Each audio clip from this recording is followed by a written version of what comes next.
نحمده ونستعينه ونستغفره ونعوذ بالله من شرور أنفسنا ومن سيئات أعمالنا من يهد الله فلا مضل له ومن يضلل فلا هادي له وأشهد أن لا إله إلا الله وأشهد أن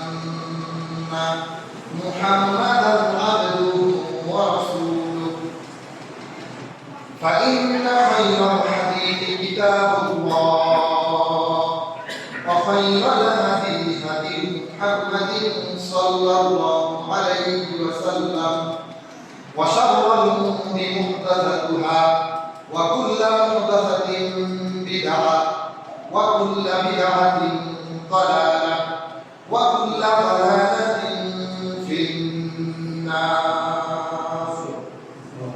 فقد قال الله تعالى في كلامه المجيد وفي فرقانه الحميد. فأعوذ بالله من الشيطان الرجيم. بسم الله الرحمن الرحيم.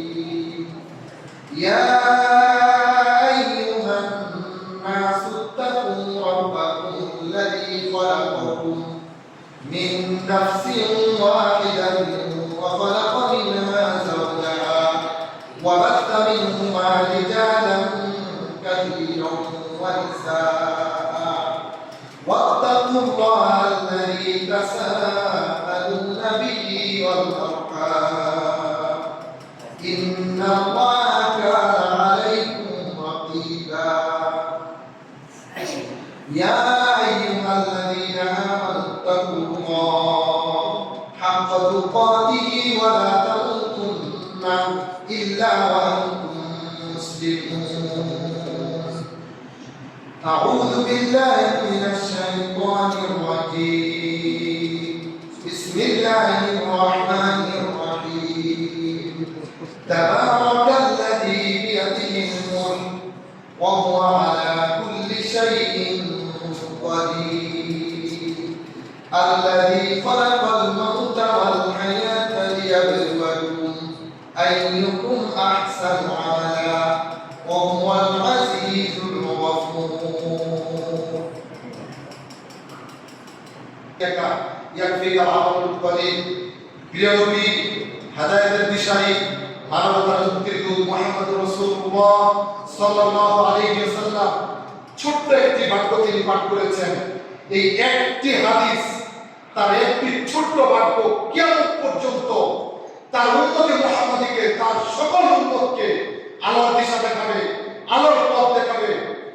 কোন উম্মত যদি এই হাদিসের উপর, একটা ছোট্ট হাদিসের উপর যদি আমল করে, সুন্দরভাবে আমল করতে পারে, আল্লাহ সুবহানাহু ওয়া তাআলা তাকে ইনশাআল্লাহ অবশ্যই হেদায়েতের পথ দেখাবেন।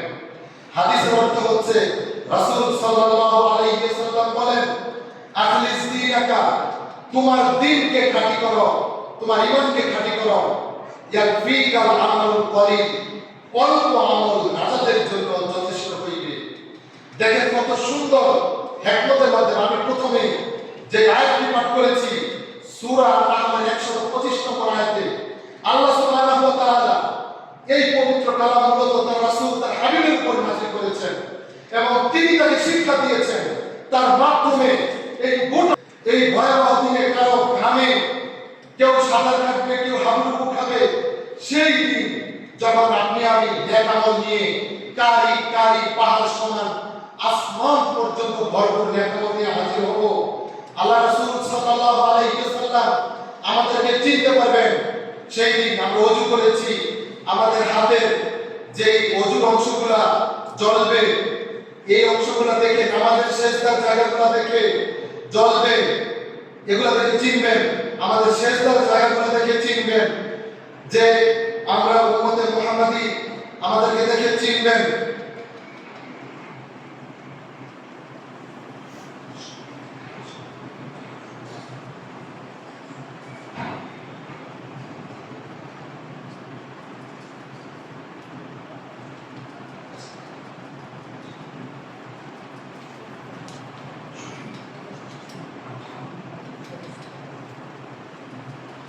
যে কিয়ামতের ভয়াবহ বিপদের দিনে আমাদেরকে রাসূল সাল্লাল্লাহু আলাইহি ওয়াসাল্লাম চিনবে, আপনাকে চিনবে।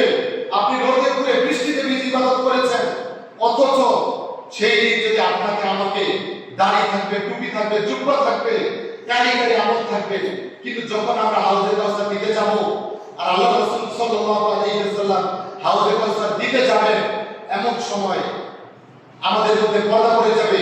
যারা বিধান পালন করবে তাদের মধ্যে পর্দা পড়ে যাবে।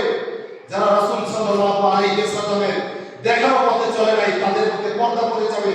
তখন তারা বলবে, রাসূল সাল্লাল্লাহু আলাইহি ওয়াসাল্লাম বলবে, এ তো আমাদের উম্মত, আমার উম্মত, আমি চিনতে পেরেছি, তাদের হাউজে কাউসার দিব, কেন বাধা দেওয়া হচ্ছে? তখন আল্লাহর পক্ষ থেকে মালায়েকাগণ বলবে, ফেরেশতাগণ বলবে, ইয়া রাসূলুল্লাহ সাল্লাল্লাহু আলাইহি ওয়াসাল্লাম, আপনি জানেন না আপনার ওফাতের পরে, আপনার ইন্তেকালের পরে আপনার এই উম্মতেরা আপনার দিনের মধ্যে অতিরঞ্জন করেছে, কম বেশি করেছে, তারা ঠিকমতো আপনার রেখে যাওয়া দিনের আমানত রক্ষা করে নাই, খেয়ালত করেছে। সুতরাং আমরা প্রিয় ভাইরা, সমাজে চলছে, এলাকায় চলছে, এজন্যই কোনো আমল আমরা করবো না। আমরা অবশ্যই যেইভাবে আমরা আল্লাহ সুবহানাহু ওয়া তাআলা শিক্ষা দিচ্ছেন, রাসূল সাল্লাল্লাহু আলাইহি ওয়াসাল্লাম শিক্ষা দিচ্ছেন, আমরা আমল করব। আমলের পরিমাণ কম হোক, যেইভাবে আল্লাহ সুবহানাহু ওয়া তাআলা বলেন, ফাসআলু আহলা যিকরি, যে তোমরা প্রশ্ন করো, তোমরা সওয়াল করো, তোমরা জেনে নাও। আহলা যিকরি, আলেমদের কাছ থেকে, আহলে যিকরদের কাছ থেকে, যারা জানেন। ইন কুনতুম লা তাআলামুন, হে পৃথিবীর অজ্ঞাত মানুষেরা, যারা তোমরা জানো না, তোমরা প্রশ্ন করে জেনে নাও। বিল বাইয়িনাতি ওয়াল যুবুর, যারা তোমাদেরকে জানিয়ে দিবে দলিল এবং প্রমাণ সহকারে। প্রিয় ভাইরা, আমরা কি শিক্ষা নিলাম? আল্লাহ সুবহানাহু ওয়া তাআলা দলিল এবং প্রমাণ, রেফারেন্স ছাড়া কোনো কাজ হবে না। আজকে আপনাদের এই সালথা উপজেলার পাশে বাংলাদেশের রাজধানীতে অথবা ফরিদপুর জেলা শহরে বিশাল জায়গা, অনেক দামি। যদি মাননীয় প্রধানমন্ত্রী যদি আপনাকে বলে, এইখানে 100 বিঘা জমি আছে, তোমাকে আমি দিয়ে দিলাম, এটার দাম মাত্র 1000 টাকা করে কাঠা, তুমি নিয়ে নাও পানির দরে, কিন্তু শর্ত হচ্ছে তুমি এটা দলিল পাবে না, এটার কোনো রেফারেন্স পাবে না। আমি প্রধানমন্ত্রী, আমি রাষ্ট্রপতি তোমাকে মৌখিক স্বীকারোক্তির ভিত্তিতে এলাকার রেসাল অনুযায়ী ওসিয়ত করে দিয়ে দিলাম, আপনি নেবেন 100 বিঘা জমি 1 লাখ টাকা নেবেন, যেটা পানির দরে নেবেন, আপনি নেবেন না। কেননা প্রিয় ভাইরা, আমাদের দেশে অনেকে বলে যে বাপ-দাদার আমল থেকে করে এসেছি, সমাজে চলে এসেছে, হাজার বছর ধরে চলে এসেছে। দুঃখজনক হলেও সত্য, এই বাক্যগুলো হচ্ছে মক্কার কাফেরদের, যখন রাসূল সাল্লাল্লাহু আলাইহি ওয়াসাল্লাম বলেছিলেন, কুলু লা ইলাহা ইল্লাল্লাহ, তোমরা বলো আল্লাহ এক অদ্বিতীয়, তখন তারা বলেছিল, বলে কি, আমরা যুগ যুগ ধরে আমাদের পূর্বপুরুষদের ধর্ম পালন করে আসতেছি, আর এই লোকটা বলে যে আল্লাহর কোনো শরীক নাই। আমরা তো জানি আল্লাহর কাছ থেকে লাত, মানাত, উজ্জা, যে সমস্ত কল্যাণকামী মূর্তি, অকল্যাণকামী মূর্তি, বৃষ্টির মূর্তি, রিজিকের মূর্তি, ইব্রাহিম আলাইহিস সালামের মূর্তি, ইসমাঈল আলাইহিস সালামের মূর্তি, এই মূর্তিগুলো আমাদেরকে আল্লাহর কাছ থেকে চেয়ে এনে দিবে। যদি আমরা আমাদের ঈমান আকীদা বিশুদ্ধ না করি, যদি আমরা স্রোতের বিপরীতে সাঁতার না কাটি, যেমনি করে হযরত ইব্রাহিম আলাইহিস সালাম, নবীদের সুন্নাত কি ছিল? সকল নবীদের সুন্নাত যেটা ভালো হবে স্রোতের বিপরীতে সাঁতার কাটা। সমাজে যা চলে, নবীরা তার উল্টা চলেছিলেন। সমাজ ছিল কুসংস্কারাচ্ছন্ন, সমাজ ছিল ভুলে পড়া, এইটার উল্টা তারা সাঁতার কেটেছেন, উল্টা দিকে চলেছেন। সমাজে মূর্তি পূজা ছিল, তারা করেন নাই। সমাজে বাপ-দাদার ধর্ম ছিল, তারা মানেন নাই। তারা আল্লাহ সুবহানাহু ওয়া তাআলা তাওহীদের বাণী প্রচার করেছেন, আল্লাহ সুবহানাহু ওয়া তাআলা একত্ববাদের প্রচার করেছেন। এবং এইভাবে আমরা কি করব? ঈমান আকীদা বিশুদ্ধ করব। কেননা আল্লাহ সুবহানাহু ওয়া তাআলা আমাদের কাছ থেকে কি চান না? আল্লাহ সুবহানাহু ওয়া তাআলা আমাদের কাছ থেকে বেশি আমল চান না, অনেক আমল চান না। আমি প্রথমে যে আয়াত পাঠ করেছি সূরাতুল মুলকের মধ্যে আল্লাহ বলেন, তাবারাকাল্লাযী বিয়াদিহিল মুলক, যে বরকতময় তিনি, যার হাতের মধ্যে রয়েছে রাজত্ব, ওয়া হুয়া আলা কুল্লি শাইইন কদির, যে যিনি সবচেয়ে শক্তিশালী, যিনি সকল কিছুর উপরে যিনি সর্বশক্তিমান, যার হাতে রয়েছে বরকতময় কল্যাণময়, হাতে রয়েছে রাজত্ব, এই মুলকের সৃষ্টি জাহান। তিনি বলেন আল্লাযী খালাকাল মাউতা, যিনি সৃষ্টি করেছেন মৃত্যু, ওয়াল হায়াতা যিনি সৃষ্টি করেছেন জীবন, লিয়াবলুয়াকুম আইয়ুকুম আহসানু আমালা যে যাতে করে তিনি আমাদেরকে পরীক্ষা করতে পারেন, আইয়ুকুম তোমাদেরকে পরীক্ষা করতে পারেন, আহসানু আমালা যে উত্তম আমল তোমাদের মধ্যে কে করে। আল্লাহ কিন্তু এখানে বলেন নাই আকসারু আমালা যে কে তোমাদের মধ্যে বেশি আমল করে। আজকে আমরা কামনা করি আমাদের আত্মীয় স্বজনদের কাছ থেকে বেশি বেশি ধন সম্পদ, বেশি বেশি আতিথেয়তা, আর আল্লাহ সুবহানাহু ওয়া তাআলা তার বান্দার কাছ থেকে তিনি কোরআনুল কারীমে বলেন ওমা খালাকুল জিন্না ওয়াল ইনসা ইল্লা লিয়াবুদুন যে তোমরা কি করো, আমি মানব জাতিকে সৃষ্টি করেছি এবং জিন জাতিকে সৃষ্টি করেছি শুধুমাত্র আমার ইবাদতের জন্য, একমাত্র আমার ইবাদত, এই কারণ হচ্ছে ইবাদতের জন্য। কিন্তু বলেন নাই এবং তিনি কি করেছেন, আমাদেরকে ইবাদতের জন্য সৃষ্টি করেছেন এবং ইবাদত করতে বলেছেন উত্তম ভালো আমল, আহসান আহসানু আমালা উত্তম আমল তোমাদের মধ্যে কে করেন, এটা দিয়ে তিনি আমাদেরকে পরীক্ষা করবেন। তিনি কিন্তু আমাদেরকে কোরআনে অসংখ্য জায়গায়, অগণিত জায়গায় আল্লাহ সুবহানাহু ওয়া তাআলা আহসানের কথা বলেছেন, আহসানু আমালা আহসানু আমালা আহসানু আমালা তোমরা উত্তম আমল করো, তোমরা উত্তম আমল করো, তোমরা উত্তম আমল করো। আমরা যদি আজকে সমাজে প্রচলিত বাপ-দাদার আমল, বাপ-দাদার জিকির, বাপ-দাদার দেখানো তরিকা বা উস্তাদের দেখানো তরিকা, বড় হুজুরের দেখানো তরিকা, পীরের দেখানো তরিকা, এলাকার দেখানো তরিকা আলহামদুলিল্লাহ মানা যাবে যদি সেটা দলিল ভিত্তিক হয়, যদি সেটা রাসূল সাল্লাল্লাহু আলাইহি ওয়াসাল্লাম সাজেস্ট করেন, যদি সেটা আল্লাহ সুবহানাহু ওয়া তাআলা কোরআনের সাথে মিলে যায়, কোনো আপত্তি নাই। আপনি স্বপ্ন দেখেছেন, সমাজে বাস্তবায়ন করতে চান, কোনো সমস্যা নাই। সেটা যদি রাসূল সাল্লাল্লাহু আলাইহি ওয়াসাল্লামের সুন্নাহর সাথে মিলে, সহিহ সুন্নাহর সাথে মিলে, ওই পীর বুজুর্গদের দোহাই দিয়ে কোনো আমল করা যাবে না। আপনি তরিকা ধরে রেখেছেন, বাপ-দাদার সিলসিলা চালু রেখেছেন, যদি সেটা কোরআন হাদিসের সাথে মিলে যায় তাহলে। আরেকটা কথা মনে রাখবেন, রাসূল সাল্লাল্লাহু আলাইহি ওয়াসাল্লাম ছাড়া, একমাত্র রাসূল সাল্লাল্লাহু আলাইহি ওয়াসাল্লাম ছাড়া কোন একক ব্যক্তিকে মানব উম্মতের মুহাম্মাদের জন্য জায়েজ নাই, সম্পূর্ণরূপে হারাম, কবিরা গুনাহ, জাহান্নামে যাওয়ার কারণ হবে। কেননা রাসূল সাল্লাল্লাহু আলাইহি ওয়াসাল্লামের ব্যাপারে আল্লাহ সুবহানাহু ওয়া তাআলা অসংখ্য আয়াত দিয়েছেন, লাকাদ কানা লাকুম ফি রাসূলিল্লাহি উসওয়াতুন হাসানাহ যে তোমাদের জন্য রয়েছে উত্তম আদর্শ রাসূল সাল্লাল্লাহু আলাইহি ওয়াসাল্লামের জীবনের মধ্যে। আপনি রাসূল সাল্লাল্লাহু আলাইহি ওয়াসাল্লাম ছাড়া একমাত্র আবু বকরকে মানতে পারবেন না, একমাত্র ওমরকে মানতে পারবেন না, একমাত্র উসমান রাদিয়াল্লাহু আনহু মানতে পারবেন না, কোন সাহাবীকে মানতে পারবেন না। সেইখানে আপনার বাপ দাদা পীর বুজুর্গ বড় বুজুর্গ দূরের কথা, মাযহাবের পীর তো দূরের কথা, মাযহাবের ইমাম তো দূরের কথা। হ্যাঁ, আমরা কোন মাযহাবকে নিন্দা করি না, আমরা সকল মাযহাবের সকল ইমাম যারা আইমায়ে মুজতাহিদিন সালফে সালেহিন যারা রয়েছে সকলের মধ্যে আমাদের শ্রদ্ধা রয়েছে। ইমাম আযম আবু হানিফা রাহিমাহুল্লাহ, ইমাম শাফিঈ রাহিমাহুল্লাহ, ইমাম আহমদ ইবনে হাম্বল রাহিমাহুল্লাহ, ইমাম মালিক রাহিমাহুল্লাহ, সকলের প্রতি শ্রদ্ধা। তারা অক্লান্ত পরিশ্রম করে গেছেন, তারা কোনো মাযহাব আবিষ্কার করে যাননি, তাদের কোনো বর্ণনা নাই। তারা বলেছেন ইযা সাহাল হাদিস ফাহুয়া মাযহাবি যে যেটা সহিহ হাদিস সেটাই হচ্ছে আমার মাযহাব।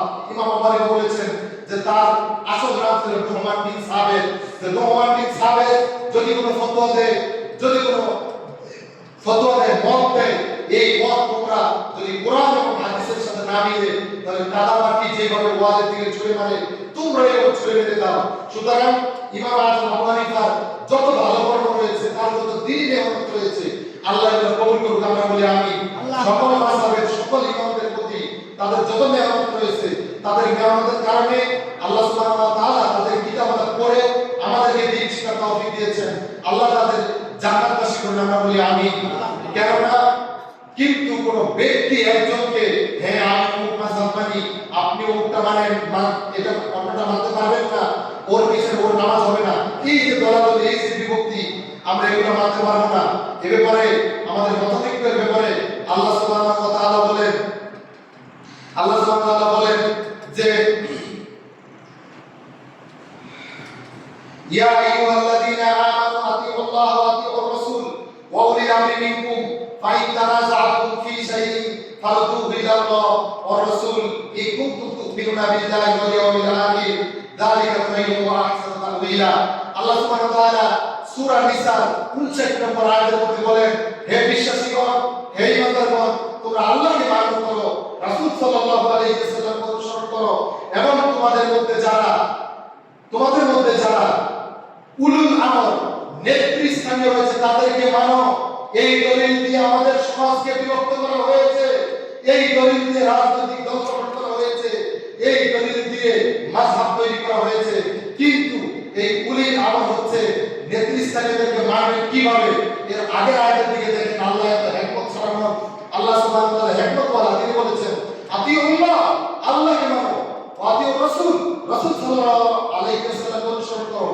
মানে যেই নেতা, যেই আমি আল্লাহকে এবং রাসূল সাল্লাল্লাহু আলাইহি ওয়াসাল্লামকে কোনো শর্ত ছাড়া, কোনো স্বাগত ছাড়া, পুল ছাড়া, বিল ছাড়া, কোনো যোগাযোগ মাধ্যম ছাড়া মানবে, সেই নেতাকে আমরা মানবো। তার যত কোরআন হাদিসের বক্তব্য আছে সেগুলো আমরা গ্রহণ করবো। হ্যাঁ, যদি আমাদের মধ্যে মতানৈক্য তৈরি হয়, তাহলে আল্লাহ শিখিয়ে দিচ্ছেন ফাইন তানাযাআতুম ফী শাইইন ফারুদ্দূহু ইলাল্লাহি ওয়া রাসূল, যে যদি তোমাদের মধ্যে কোনো বিষয়ে মতানৈক্য হয়, তোমরা এটাকে ফিরিয়ে দাও আল্লাহর দিকে এবং রাসূল সাল্লাল্লাহু আলাইহি ওয়াসাল্লামের দিকে। তাহলে তোমরা কি করতে পারবে?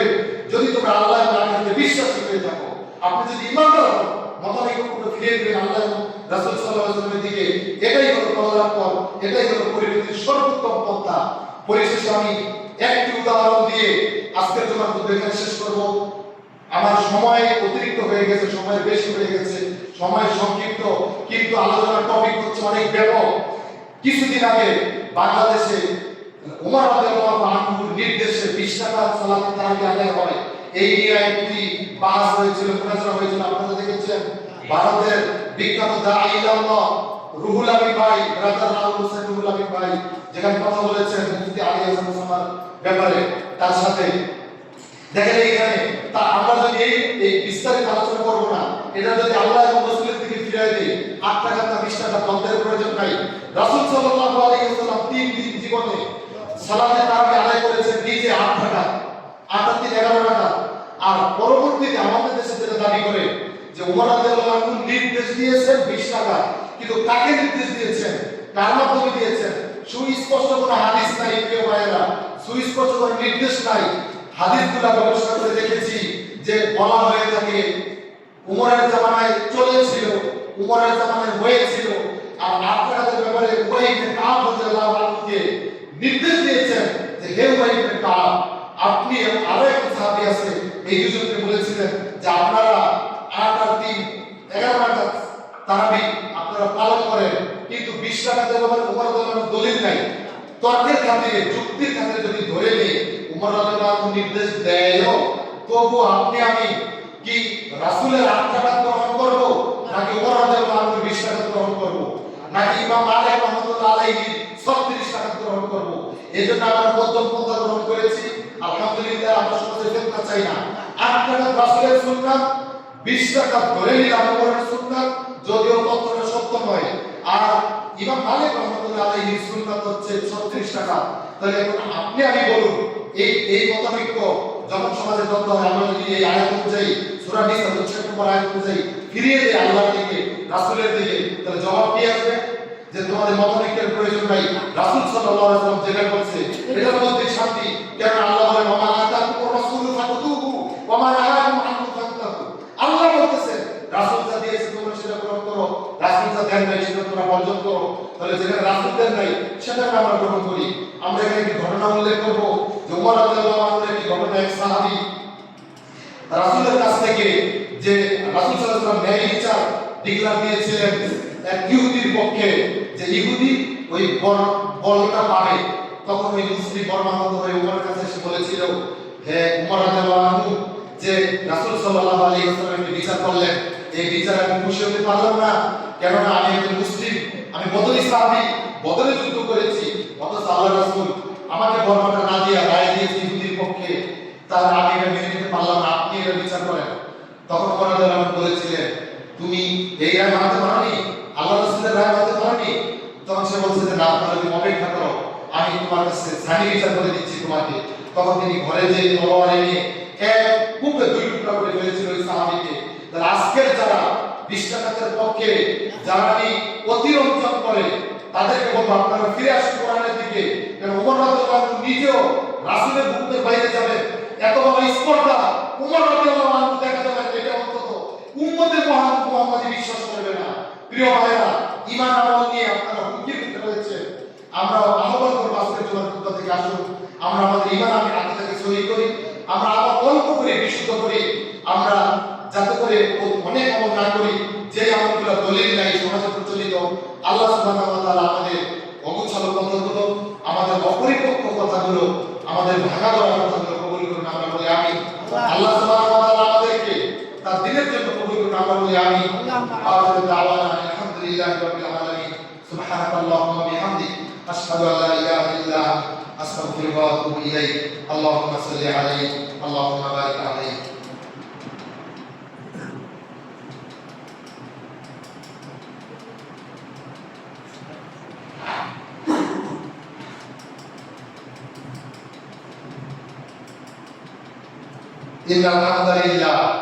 إن الحمد لله وحده والصلاة والسلام على من لا نبي بعده। আলহামদুলিল্লাহ, আসলে জনাব খুতবা আমাকে যে সময় দেওয়া হয়েছে 8 মিনিট ওভার হয়ে গিয়েছে। এই সাধনার মাটিতে, এই সাধনার সাথে আমার হৃদয় এমন ভাবে আকৃষ্ট, আজ থেকে কয়েক বছর আগে যখন এইখানে এই মসজিদটিকে ভেঙে ফেলা হয়েছিল, আমি সাধনার কাউকে চিনি না, আমি পৃথিবীর কোনো মানুষকে চিনতে চাই না, কারোর সাথে আমার রক্তের সম্পর্ক থাকার দরকার নাই। কিন্তু সালতার সাথে ছিল আমার ইমানি মহব্বত, সালতার সাথে ছিল আমার আল্লাহর প্রতি ভালোবাসা। এই সালতার সাথে এই মসজিদে আল্লাহর ঘরের জন্য আমার হৃদয় কেঁদেছিল, সেদিন আমার হৃদয় কেঁদেছিল, যার কারণে আমি সেই সময় থেকে নিয়ত করেছিলাম, আল্লাহ সুবহানাহু ওয়া তাআলার কাছে দোয়া করেছিলাম, হে আল্লাহ, যেই কাজে তোমার ঘরকে ভেঙে ফেলা হয়েছে, তুমি সেই কাজে তোমার ঘরকে তুমি বড় করে তুলে দাও, স্থায়ী করে দাও। আপনারা বলেন আমিন। যে এই কাজে তুমি স্থায়ী মারকাজ করে দাও, দাওয়াতের মারকাজ করে দাও, তালিমের মারকাজ করে দাও, দ্বীনের মারকাজ করে দাও। সেটাই হয়েছে। এবং আমি সেই 10,000 মাইল দূর থেকে, 10,000 কিলোমিটার দূর থেকে আমি এখানে এসেছি। আল্লাহ আমাকে এনেছেন। আমার উদ্দেশ্য ছিল, আমার আশা ছিল যে আল্লাহর সন্তুষ্টির জন্য আমি যেন যেই মাঠে আমি জালিমদের বিরুদ্ধে, যারা আল্লাহর ঘর ভেঙে ফেলে, যাদের বিরুদ্ধে আমি যুদ্ধ করতে পারি নাই, যাদের হাতে মার আমি খেতে পারি নাই, যেখানে আমার রক্ত ঝরে নাই, সেইখানে সেই বাইরের সাথে আমি অন্তত সাক্ষাৎ করতে পারি। আমি মনে প্রাণে কামনা করেছি যে আমি কিভাবে সামনে যেতে পারি, কিভাবে আমি সামনে আসতে পারি। আমি দীর্ঘ 5-7 বছর, জানি না কত বছর হয়েছে মনে নেই, 5-7 বছর বা 4 বছর হয়েছে। এরপরে আমি এখানে এসেছি। আমি যখন বাংলাদেশে এসেছি এই সফরে, আমি নিয়ত করে এসেছি আল্লাহ যদি আমাকে তৌফিক দেয় আমি ইনশাআল্লাহ সামনে যাব, এবং কি আমি যত দিনই মার্কাজ করেছি চেষ্টা করব, আল্লাহ আমাকে যতটুকু সামর্থ্য দিয়েছেন আমি সব জায়গায় সফর করব। আল্লাহ যেন আমাকে তৌফিক দান করেন। আপনারা বলেন আমিন। আল্লাহ যেন আমাদের সকলকে, সকলের ইখলাসকে কবুল করেন, আমাদের সকলের ঈমানকে কবুল করেন, আমাদের যারা মৃত্যুবরণ করেছে তাদেরকে কবুল করেন, তাদের নেকামলকে কবুল করেন, তাদের কবরকে জান্নাতের বাগিচা করে দেন, তাদেরকে জান্নাতুল ফেরদাউসের জন্য কবুল করেন। আমরা যারা জীবিত রয়েছে আমাদের গুনাহ সম্পর্কে ক্ষমা করে দেন, আমাদের মাদ্রাসাকে কবুল করেন, শাহজাহান জামে মসজিদ মাদ্রাসা কমপ্লেক্সকে কবুল করেন, এবং আমাদের সকলের সকল প্রকার দিনী শিক্ষা কবুল করেন। ফিলিস্তিনে আমাদের যে সমস্ত ভাইয়েরা, মায়েরা, আমাদের বোনেরা, শিশুরা নির্যাতিত, ইসরায়েলি কর্তৃক, ইহুদি কর্তৃক যারা নির্যাতিত, জালিম কর্তৃক নির্যাতিত, সেই সমস্ত ভাই বোনদেরকে আল্লাহ যেন সাহায্য করেন। আমরা বলি আমিন। তাদেরকে যেন আল্লাহ সুবহানাহু ওয়া তাআলা পৃথিবীর সকল প্রান্তরে যেন সকল অসহায় নির্যাতিত মুসলিমদের সাহায্য করেন। আমরা বলি আমিন। ওয়া আখিরু দাওয়ানা আলহামদুলিল্লাহি রাব্বিল আলামিন। ওয়া আকিমুস সালাত ইন্নাস সালাতা তানহা আনিল ফাহশাই ওয়াল মুনকার ওয়া লাযিকরুল্লাহি আকবার আল্লাহু ইয়ালামু মা তাসনাউন। আল্লাহুম্মা সাল্লি আলাইহি ওয়া বারিক আলাইহি। আমরা দাঁড়িয়ে কথা শুনতে